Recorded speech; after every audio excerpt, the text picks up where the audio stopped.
One of the great things about India is this tremendous interest in education. People talk about it all the time. Most parents aspire for this for their children. And so I think it's a great foundation we have as a country. In my experience growing up here, I think there's a lot of emphasis on spending time on the books and learning things academically.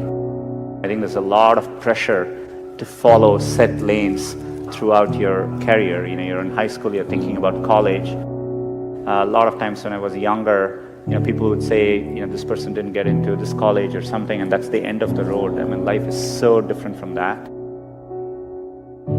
I get surprised people start preparing for IIT in their 8th grades. That's a bit shocking to me.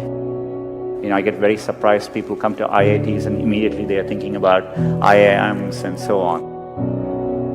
The US, for example, most students don't choose their majors till their final year. So people explore different things and find what they're really passionate about. The way I dealt with these things was try and feel what I really enjoy doing and pursue that.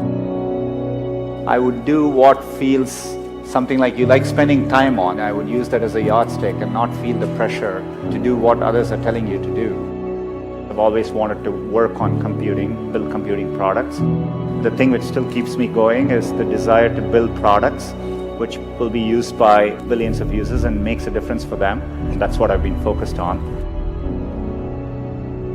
It doesn't need to be even in engineering. There are many, many different ways, and you will see this later in life. People do well from all walks of life. I think education needs to evolve and change just like with everything else. Getting into an elite institution doesn't guarantee success. It matters a lot, but it doesn't guarantee success. I would like to see people value creativity, value experience of doing things, taking risks.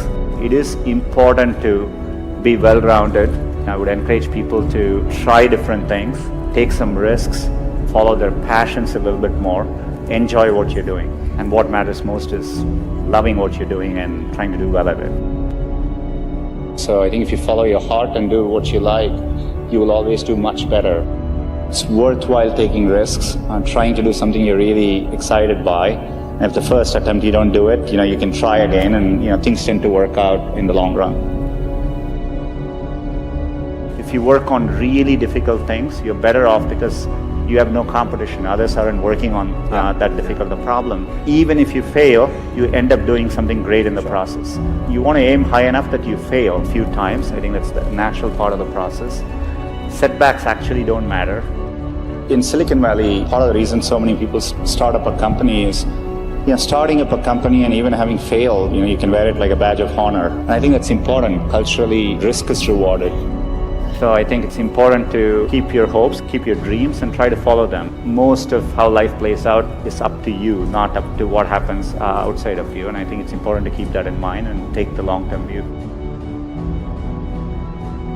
Some point in your life, you have to work with people where you feel a bit insecure, because that means you're working with people who are better than you and who are pushing you. If you actually feel very secure in what you do, it means you're doing something comfortable and you're not pushing yourself.